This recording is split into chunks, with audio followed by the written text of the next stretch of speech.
हेमा बहुत ही सुंदर और संस्कारी लड़की थी। एक दिन वो अपने दोस्त रोहन से मिलने के लिए रेस्टोरेंट जाती है, लेकिन 3 घंटे वेट करने के बाद भी जब रोहन नहीं आता तो हेमा उसे कॉल करती है। कहाँ हो यार, मैं कब से तुम्हारा वेट कर रही हूँ। तुम आ रहे हो या मैं चली जाऊँ? और कितना इंतजार करवाओगे? जा रही हूँ मैं। बस अभी आ रहा हूँ यार। 10 मिनट में रोहन जल्दी से उसके पास पहुंचता है और घुटने पर बैठकर उसका हाथ पकड़कर उसे सॉरी कहता है। सॉरी, अब प्लीज नाराज मत हो। मैं तुमसे नाराज नहीं हूँ। अकेले बैठकर यहाँ तुम्हारा इंतजार कर रही थी और पता है तुम्हें, एक लड़का मुझे घूरे जा रहा था। कहाँ है वो? बताओ मुझे, मैं अभी उसके अकल ठिकाने लगाता हूँ। रिलैक्स करो, अब तो चला गया वो यहाँ से। और वैसे भी मुझे सिर्फ घूर रहा था, कुछ करने की हिम्मत नहीं थी उसमें। चलो कुछ ऑर्डर करते हैं, मुझे बहुत भूख लगी है। रोहन वेटर को बुलाकर हेमा की फेवरेट चीज ऑर्डर करता है और ऑर्डर आने के बाद उसे अपने हाथ से खाना खिलाता है। दोनों एक दूसरे से बहुत प्यार भरी बातें करते हैं, जिसके बाद वह हेमा के लिए गिटार भी बजाता है और कुछ देर बाद उसे यह कहते हुए हक करता है, कतई चुड़ैल लो तुम। Hema, I love you so much. कुछ ही दिनों में हमारी शादी हो जाएगी। I can't believe this. हाँ रोहन, मुझे बिल्कुल भी यकीन नहीं हो रहा है। और I love you very much Rohan.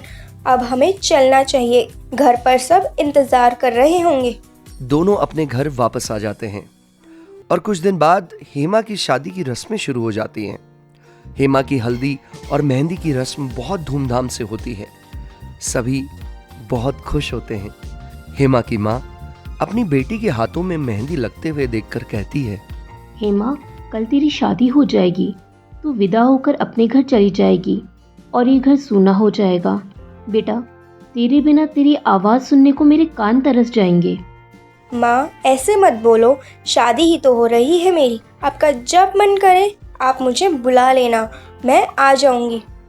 Rohan और हेमा की शादी हो जाती है और हेमा अपने ससुराल पहुंच जाती है और कुछ दिनों में वहां की सारी जिम्मेदारियां बखूबी संभाल लेती है।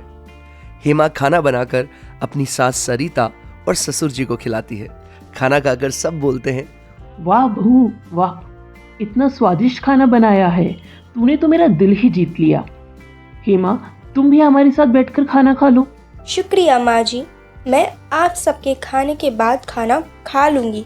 माँ कह रही है तो आओ ना हेमा, खाना बहुत ही टेस्टी बना है, तुम भी हमारे साथ ही खा लो।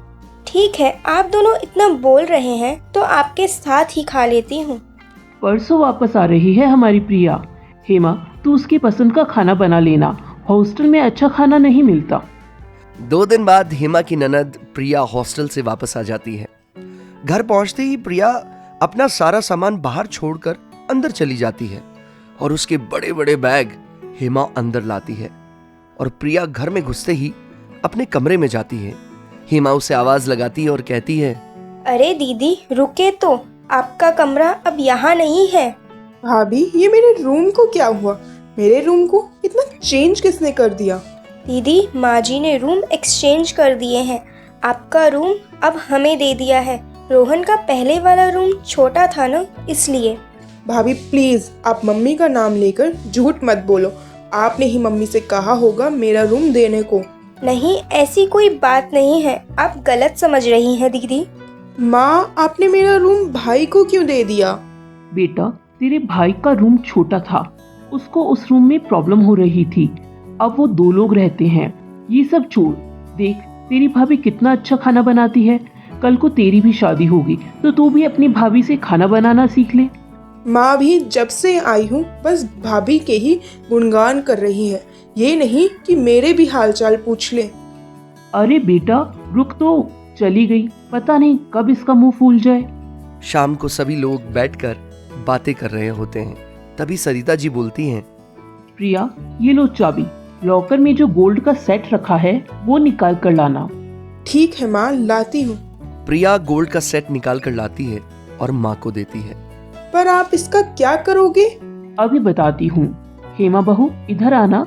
जी माँ जी। ये लो बहू, तुम्हारा शगुन। अरे माँ जी, इसकी क्या जरूरत थी? आपका आशीर्वाद ही मेरे लिए बहुत है। हेमा गोल्ड सेट रख लेती है और इस बात से प्रिया चिढ़ जाती है। प्रिया हेमा को परेशान करने के लिए अपने रूम में पानी फैला देती है। भाभी, आप कोई काम ढंग से नहीं कर सकते क्या? ये देखें मेरे रूम में कितना पानी फैला हुआ है, अगर मैं गिर जाती तो। कोई बात नहीं दीदी, मैं अभी साफ कर देती हूँ। हेमा पोछा लगाकर सब साफ कर देती है, लेकिन प्रिया कभी उसका किया हुआ काम खराब करके तो कभी खाने में नमक मिर्च ज्यादा डालकर, कभी सरिता जी तो कभी रोहन से हेमा की डांट लगवाती है। पर हेमा कभी बुरा नहीं मानती। एक दिन प्रिया अपने बॉयफ्रेंड सुमित से मिलने जाती है और उसे कहती है, सुमित यार, जब से मेरी भाभी आई है मुझे कुछ अच्छा नहीं लगता। तुम मुझसे शादी कब करोगे? अब मैं उस घर में नहीं रहना चाहती। बस कुछ महीने और फिर मेरी जॉब लग जाएगी, फिर तो तुम्हारी माँ से तुम्हारा हाथ मांगने आऊंगा। इतना कहकर सुमित प्रिया को फंसाकर उसके करीब आ जाता है, उसके साथ सब कुछ कर लेता है और उसकी वीडियो रिकॉर्ड कर लेता है। इस बात का प्रिया को कुछ पता नहीं चलता। कुछ दिन बाद प्रिया सुमित को बहुत कॉल करती है, पर उसका फोन स्विच ऑफ आता है। इस बात से वह बेहद परेशान हो जाती है और अगले दिन उसकी फोन पर एक वीडियो आती है जिसमें वह सुमित के साथ होती है। तभी प्रिया के फोन पर ब्लैकमेलर का फोन आता है जो कहता है, अपनी वीडियो तो देख ली होगी तुमने। अभी अगर पूरी दुनिया को अपनी ये वीडियो नहीं दिखाना चाहती हो तो 10 लाख रुपए का इंतजाम कर लेना कल तक, वरना ये वीडियो इंटरनेट पे वायरल हो जाएगी, वायरल। नहीं, ऐसा मत करना प्लीज। ये सब सुनकर प्रिया रोने लगती है। तभी हेमा उसके रूम में आती है और उसे रोता हुआ देखकर उसे कहती है, दीदी क्या हुआ, आप इतनी परेशान क्यों हैं? भाभी, किसी ने मेरा और सुमित का वीडियो बना लिया और अब मैं क्या करूं भाभी? दीदी कौन सी वीडियो, और ये सुमित कौन है? मुझे पूरी बात बताइए। आप फिक्र ना करें दीदी, बस जैसा मैं कहती हूँ आप वैसा करते जाइए, ठीक है? प्रिया हेमा की बात मानकर उस ब्लैकमेलर को अगले दिन पैसे देने के लिए बुलाती है। प्रिया और हेमा ब्लैकमेलर की बताई हुई एक सुनसान जगह पर पैसे देने जाती है। ब्लैकमेलर अपने फेस को कवर करके पैसे लेने आता है। प्रिया ब्लैकमेलर को पैसे देती है और बोलती है, प्लीज मेरा वीडियो डिलीट कर दो। तुमने जितने पैसे बोले मैंने उतने दे दिए हैं। बहुत अच्छा काम किया तुमने, बट सॉरी डार्लिंग, यह वीडियो ऑलरेडी अपलोड हो चुका है। मैं तुम्हें छोड़ूंगी नहीं। प्रिया उसे मारने जाती है। इतने में हेमा एक बड़े पत्थर से हमला करती है जिसके कारण वह ब्लैकमेलर अधमरा हो जाता है। जैसे ही प्रिया उसकी शक्ल देखती है तो पाती है ये तो वो सुमित है, उसका बॉयफ्रेंड। उसी ने उसके साथ ये सब किया था। हेमा पुलिस को कॉल करके इस हादसे की जानकारी देती है और पुलिस की मदद से वो सभी अश्लील वीडियोस डिलीट करवा देती है और प्रिया अपनी भाभी को दिल से थैंक यू बोलती है और इस तरह दोनों ननद भाभी सहेलियां बन खुशी खुशी रहने लगती हैं।